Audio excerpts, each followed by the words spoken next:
ஓஎம்ஆரில் இருக்கக்கூடிய படூர் அந்த கிராமத்தில் அருள்மிகு மரகதவல்லி தாயார் உடனுரை மணிகண்டேஸ்வரர் திருக்கோவிலுக்கு தான் நம்ம வந்திருக்கோம். சிவபெருமான் அபிஷேக பீரியர் எல்லாருக்குமே தெரிஞ்சது தான். ஒவ்வொரு பொருட்கள் வாங்கி கொடுக்கும்பொழுது ஒவ்வொரு பலன்கள் கிடைக்கும். அதை பற்றி இந்த அபிஷேகம் பார்த்துட்டே நம்ம பார்க்கலாம். ஒரு வருஷத்தில் 6 நாட்கள், முக்கியமான 6 நாட்கள் நடராஜருக்கு அபிஷேகம் நடைபெறும். அதே மாதிரி சித்திரை மாதம் திருவோண நட்சத்திர நாளில் முக்கியமாக கனக சபையில் மாலை அபிஷேகம் நடைபெறும். ஆனி மாதத்தில் எடுத்துக்கும்போது உத்திர நட்சத்திரம் ராஜசபை அந்த இடத்துல 1000 கால் மண்டபத்தில் உதயத்திற்கு முன்பு 4 மணிலிருந்து அபிஷேகம் துவங்கும். மூன்றாவது ஆவணி பூர்வபட்ச சதுர்த்தசி கனக சபையில் நடைபெறக்கூடிய மாலையில் தான் இந்த அபிஷேகம் நடைபெறும். புரட்டாசி மாதத்தில் பூர்வபட்ச சதுர்த்தசி கனக சபையில் நடைபெறக்கூடிய அபிஷேகம் மாலை பொழுதில் துவங்கும். மார்கழி மாதத்தில் திருவாதிரை நட்சத்திரம் ராஜசபையில் 1000 கால் மண்டபத்தில் உதயத்திற்கு முன்பு காலையிலேயே பார்த்திங்கன்னா 4 மணிலிருந்து அபிஷேகம் துவங்கும்.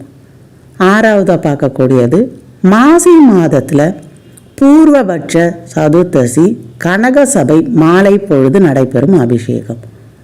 ஒவ்வொரு அபிஷேகம் என்னென்ன காலகட்டத்தில் நடைபெறணும், எந்த இடத்துல நடைபெறணும் அப்படின்ட்டு ஒவ்வொரு வரைமுறைகளோட நடராஜருக்கான அபிஷேகங்கள் ஒரு வருஷத்தில் 6 முறை கடைபிடிக்கப்படுது. இதே மாதிரி எல்லா ஆலயங்கள்லையும் நடராஜருக்கு அபிஷேகங்கள் நடைபெறும். சிதம்பரத்தில் பார்க்குறது எல்லா மக்களுக்கும் தெரிஞ்சது. நம்ம சுற்றி இருக்கக்கூடிய சிவாலயங்களில் நடைபெறக்கூடிய நடராஜர் அபிஷேகம் பங்கேற்கிறது, அங்கே பொருட்கள் வாங்கி கொடுக்கும் பொழுது எல்லா பலன்களும் பார்த்திங்கன்னா நமக்கு கிடைக்கும். வலம்புரி சங்கில் தீர்த்தம் எடுத்து அபிஷேகம் செய்யும் பொழுது ரொம்பவே சிறப்பானது. சங்கில் மகாலட்சுமி தாயார் குபேரர் வாசம் செய்கிறதால நல்ல ஒரு செல்வ செழிப்பு உண்டாகும். வலம்புரி சங்கில் நடக்கக்கூடிய அபிஷேகம் நம்ம பார்க்கும் பொழுது ஐஸ்வர்யத்தை தரக்கூடிய அந்த அபிஷேகம் கண்டிப்பாக பார்க்க மறக்காதீங்க. பால் அபிஷேகம், பால் வாங்கி கொடுக்குறோம் போது நோய் நொடிகள் இல்லாமல் நல்ல ஒரு ஆரோக்கியமாக இருக்கலாம். இதன் காரணமாக தான் பிரதோஷம் போகும்போதெல்லாம் எல்லாருமே ஒரு பால் பாக்கெட் கையில் வாங்கி போயிடுவாங்க. வெறும் பால் மட்டும் வாங்கி போகாதீங்க. நான் சொல்லக்கூடிய ஒவ்வொரு பொருட்கள் வாங்கி கொடுக்கும்போது ஒவ்வொரு பலன்கள் இருக்குது. உங்களுக்கு என்ன பலன்கள் தேவைப்படுதோ அதற்கேற்ற மாதிரி பொருட்களை வாங்கிட்டு போங்க. நிறைய பழங்கள்லாம் கலந்து இதை மாதிரி நாட்டு சக்கரை போட்டு அபிஷேகம் பண்ணுறோன்போது பஞ்சாமிர்த அபிஷேகம் இதை நீங்கள் செய்யும்போது இதற்குன்னு ஒரு தனி பலன்கள் இருக்குது. எல்லா பழங்கள், தேன், கற்கண்டு எல்லாம் கலந்து பஞ்சாமிர்த அபிஷேகம் செய்கிறோன்போது உடல் மனசு ரெண்டுமே பார்த்திங்கன்னா நல்ல ஒரு வலிமை அடையும், மன தைரியம் அதிகமாகும். ஸோ உங்களுக்கு ஏற்ற மாதிரி என்ன பொருட்கள் கொண்டு நம்ம அபிஷேகம் செய்யும்போது என்ன பலன் கிடைக்குமோ அந்த பொருட்களை கொண்டு நடராஜருக்கு அபிஷேகம் செய்யுங்க. பிரதோஷ காலகட்டங்களில் சிவபெருமானுக்கு அபிஷேகம் செய்யுங்க.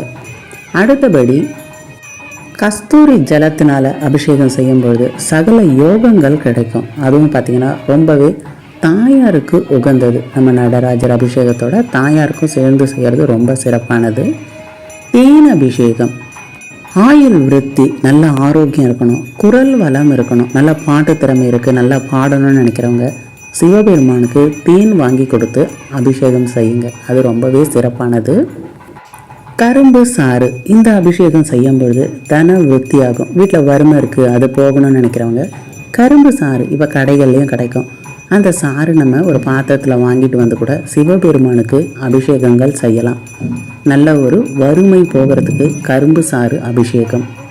பசு நெய், நல்ல ஒரு நெய் கிடைக்குது, அதை கொண்டு அபிஷேகம் செய்யும் பொழுது நமக்கு பித்ருக்கள் வழியாக ஒரு சொத்துக்கள் கிடைக்கணும், அது பார்த்திங்கன்னா பிரச்சனையில் இருக்குன்னும் பொழுது இந்த அபிஷேகம் செய்ய செய்ய சிவபெருமானுக்கு செய்ய செய்ய பார்த்திங்கன்னா பித்ருக்கள் வழியாக வரக்கூடிய சொத்துக்கள் எந்த பிரச்சனையும் இல்லாமல் வரும். இதுக்காக தான் நெய் அபிஷேகம் செய்வாங்க. ஸோ ஒவ்வொரு பொருட்களுக்கும் ஒவ்வொரு பலன்கள் இருக்குது. அது தெரிஞ்சுட்டு அதன்படி வரக்கூடிய பிரதோஷ காலகட்டங்களில் அபிஷேகம் செய்யுங்க. வருடத்தில் வரக்கூடிய இந்த 6 நாட்கள் நடராஜ பெருமானுக்கும் அதே மாதிரி பொருட்கள் வாங்கி கொடுத்து அபிஷேகம் செய்ய மறக்காதீங்க. வீட்டில் குழப்பமாக இருக்குது, ஒரே மன அழுத்தம் இருக்குது அப்படின்னு நினைக்கிறவங்க வீட்டில் ஒரு சந்தோஷம் நிலவணும் அப்படின்னா சர்க்கரை அபிஷேகம், சர்க்கரை வாங்கிட்டு போய் நீங்கள் அபிஷேகம் பண்ணும்பொழுது வீட்டில் பார்த்திங்கன்னா சந்தோஷம் இருக்கும், பிரச்சனைகள் விலகும். இதுவும் ஒரு ஐதீகமாக கருதப்படுது. அன்று பூத்த மலர் கொண்டு அபிஷேகம் செய்தால் சிவபெருமான் தம்பதியரிடையே ஒற்றுமையை நிலவச் செய்வார் அப்படின்னு சொல்லுவாங்க. உங்கள் வீட்டில் தோட்டம் வச்சுருக்கீங்க, நல்ல ஒரு ஃப்ரெஷ்ஷாக பூ கிடைக்குதுன்னும் போது கொண்டு வந்து அந்த மலர் கொண்டு அபிஷேகம் செய்யுங்க. நல்ல ஒரு வீட்டில் சுபிக்ஷம் உண்டாகும்.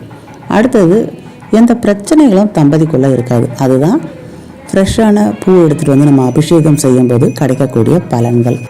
உத்திராட்சம், நல்ல ஒரு புனிதமான உத்திராட்சங்கள் இருக்குது.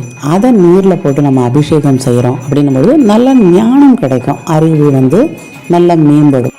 வில்வ இலைகளை நீரில் போட்டு நல்ல ஒரு அபிஷேகம் செய்யும்போது யோகம் கிடைக்கும்.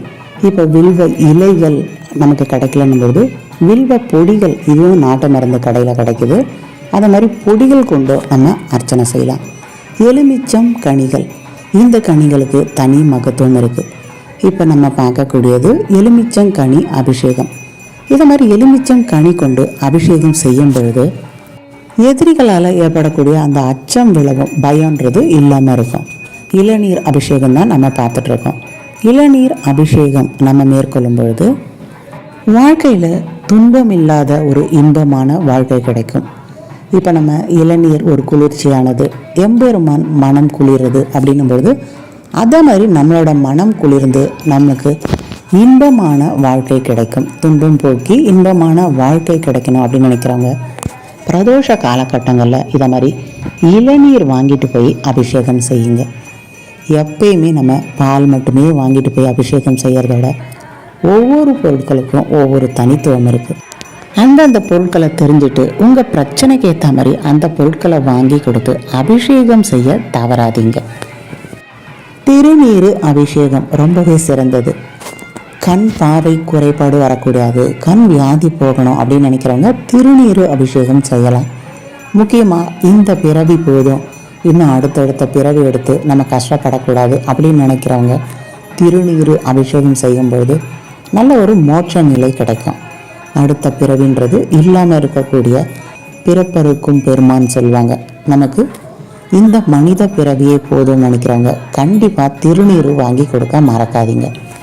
சந்தன அபிஷேகம், இந்த சந்தன அபிஷேகம் செய்யும் பொழுது சந்தான யோகம் கிடைக்கும். சந்தான யோகம்னும் போது குழந்தை பேரு வேண்டி நீங்கள் வேண்டிக்கும் போது கண்டிப்பாக எல்லா ஆலயங்களையும் சிவபெருமானுக்குன்னு இல்லை, இந்த சந்தனம் வாங்கி கொடுத்து அபிஷேகம் செய்யும் பொழுது அம்பாளுக்காகட்டும், முருகருக்காகட்டும், சிவபெருமானுக்காகட்டும் சந்தன அபிஷேகம் நீங்கள் நடக்கும் ஆலயங்களில் சந்தனம் வாங்கி கொடுக்கும்போது குழந்தை பேரு கிடைக்கும். அந்த ஒரு சிறப்பு அம்சம் இந்த சந்தன அபிஷேகத்துக்கு இருக்குது.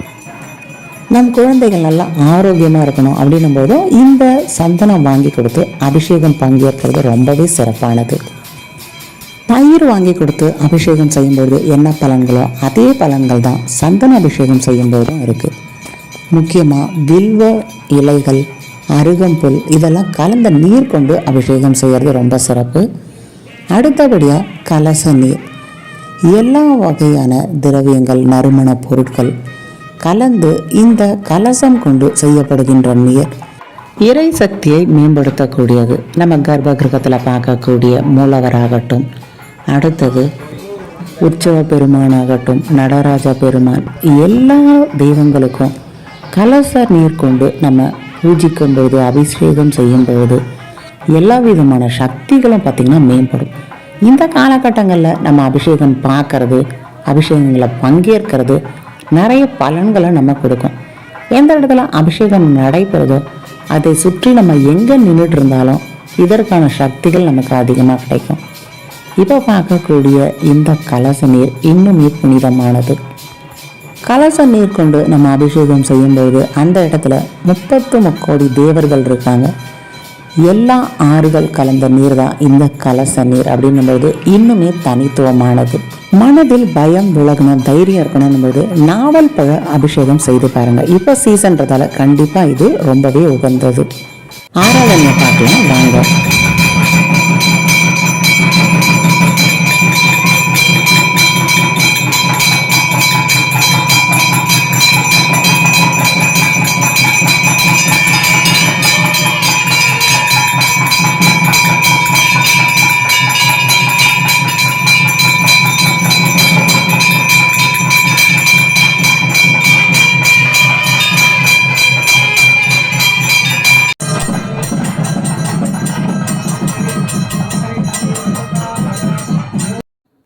அருள்மிகு நடராஜர் அபிஷேகம், அதற்கான சிறப்புகள், ஆருத்ரா தரிசனம் பற்றிய இந்த வீடியோ பிடிச்சிருந்தனா விஜய் தியாக் சேனலை லைக் பண்ணுங்கள், ஷேர் பண்ணுங்கள், சப்ஸ்கிரைப் பண்ணுங்கள்.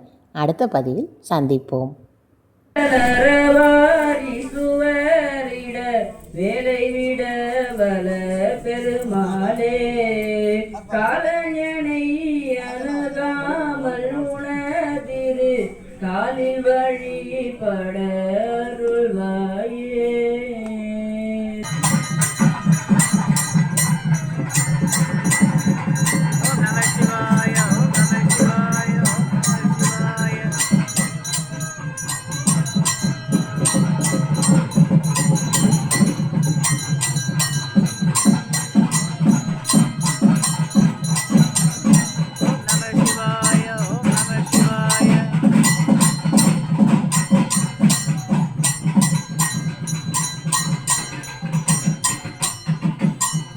சிவாய ஓம் நம சிவாய ஓம் நம சிவாய ஓம் நம சிவாய. தென்னாடுடைய சிவனே போற்றி, எந்நாட்டவர்க்கும் இறைவா போற்றி.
நாடுடைய சிவனே போற்றி, எந்நாட்டவர்க்கும் இறைவா போற்றி.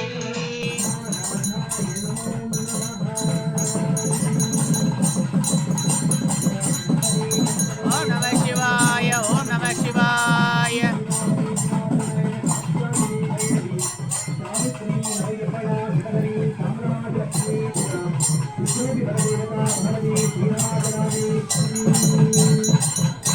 ஓம் நம சிவாய.